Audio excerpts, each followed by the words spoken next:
नमस्कार, मैं रत्न सेन भारती। आज हम बात करेंगे 2 मार्च के मौसम के बारे में। बिहार में मौसम का मिजाज लगातार बदल रहा है। कभी तेज़ धूप लोगों को परेशान कर रही है तो कभी बादल छाने से हल्की ठंडी का भी एहसास होने लगा है। फरवरी अब जाने वाली है, लेकिन रात और दिन के तापमान में लगातार उतार चढ़ाव का दौर अभी भी जारी है। खास तौर से रात और सुबह के समय में तो लोगों को हल्की ठंड का असर अभी भी देखने को मिल रहा है। हालांकि दिन में जिस तरह से ज़्यादातर जिलों के तापमान ऊपर जा रहे हैं, उससे यही लग रहा है कि गर्मी ने दस्तक दे दी है। पटना मौसम केंद्र के अगर हम बात कर लें तो सुबह में अगले कुछ दिन तक मौसम शुष्क बना रहने वाला है। दिन में धूप होगी, लेकिन रात में ठंडी का एहसास लोगों को होता रहेगा।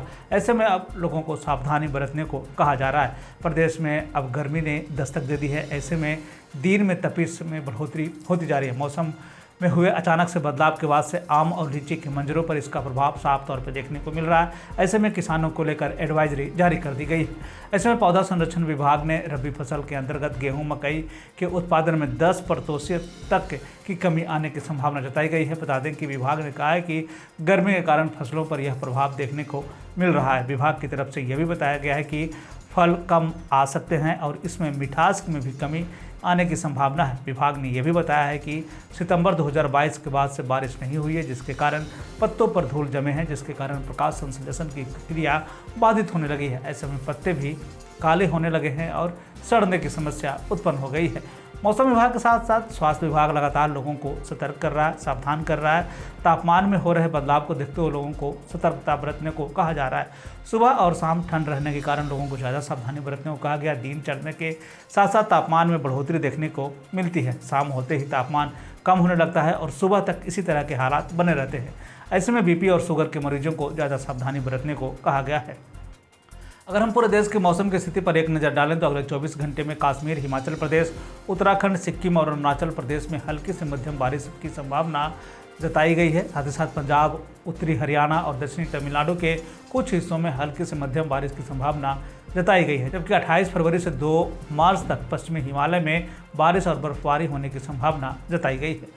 मौसम के बदलते हालात के बीच में आइए जान लेते हैं 2 मार्च के तापमान का पूर्वानुमान। उत्तर पश्चिम बिहार के तहत आने वाले जिलों में पश्चिम चंपारण, सिवान, सारण, पूर्वी चंपारण, गोपालगंज में 2 मार्च का अधिकतम तापमान 32 से 34 डिग्री तक रहने की बात कही गई। जबकि इन जिलों का न्यूनतम तापमान 14 से 16 डिग्री तक रहने की बात कही गई। इस दौरान मौसम शुष्क बना रहेगा। वहीं अगर हम उत्तर मध्य बिहार के तहत आने वाले जिलों की बात करें तो सीतामढ़ी, मधुबनी, मुजफ्फरपुर, दरभंगा, वैशाली, शिवहर, समस्तीपुर में 2 मार्च का अधिकतम तापमान 32 से 34 डिग्री तक रहने की बात कही गई।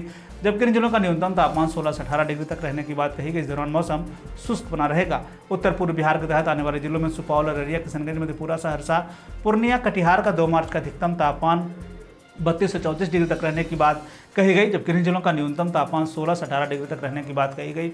इस दौरान मौसम शुष्क बना रहेगा। दक्षिण पश्चिम बिहार के तहत आने वाले जिलों में बक्सर, भोजपुर, रोहतास, भभुआ, औरंगाबाद, अरवल का 2 मार्च का अधिकतम तापमान 30 से 32 डिग्री तक रहने की बात कही गई। जबकि इन जिलों का न्यूनतम तापमान 14 से 16 डिग्री तक रहने की बात कही गई। इस दौरान मौसम शुष्क बना रहेगा। दक्षिण मध्य बिहार के तहत आने वाले जिलों में पटना, गया, नालंदा, शेखपुरा, नवादा, बेगूसराय, लखीसराय, जहानाबाद का 2 मार्च का अधिकतम तापमान 32 से 34 डिग्री तक रहने की बात कही गई। जबकि इन जिलों का न्यूनतम तापमान 16 से 18 डिग्री तक रहने की बात कही गई। इस दौरान मौसम शुष्क बना रहेगा।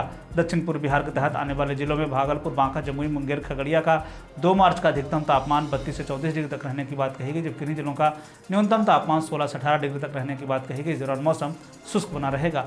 ये था बिहार में मौसम से जुड़ी हुई जानकारी। बिहार और बिहार से जुड़ी हुई और भी ऐसी खबरों के लिए बने रहे हमारे चैनल के साथ। मुझे दीजिए इजाजत। धन्यवाद।